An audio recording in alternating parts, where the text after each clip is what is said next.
بچه ای سرگردان تاجیک، نوروز میرسد در بزم وطن، آی بیا جای تو خالیست. در بزم وطن آی بیا جای تو خالیست.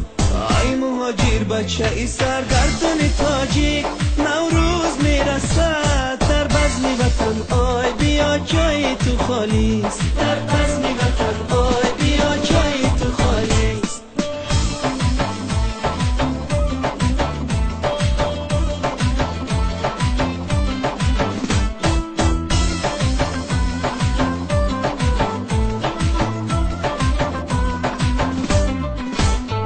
نام آوری خانه، نام آوری خانه،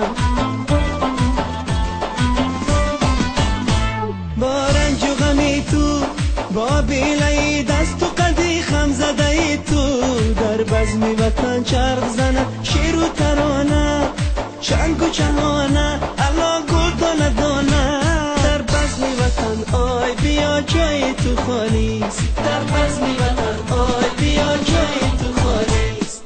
آی مهاجر بچه ای سرگردان تاجیک، نوروز میرسد در بزم وطن، آی بیا جای تو خالیست. در بزم وطن آی بیا جای تو خالیست.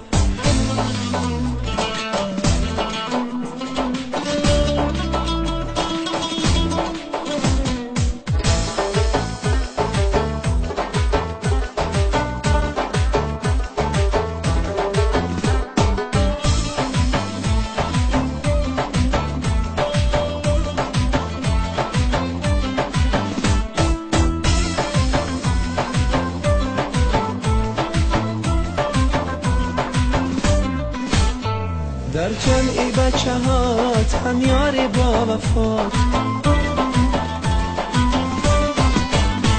در خانی پدر دیده ای مادر نمیشینی، چشما برهت شد شده مرد زرفشان، نام آوری خطلان نام داری بدخشان. در بزم وطن آی بیا جای تو خالیست. در بزم وطن آی بیا جای تو خالیست.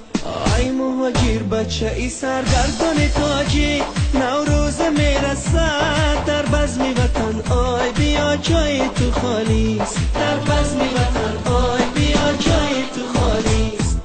آی مهاجر بچه ای سرگردان تاجیک، نوروز میرسد در بزم وطن، آی بیا جای تو خالیست.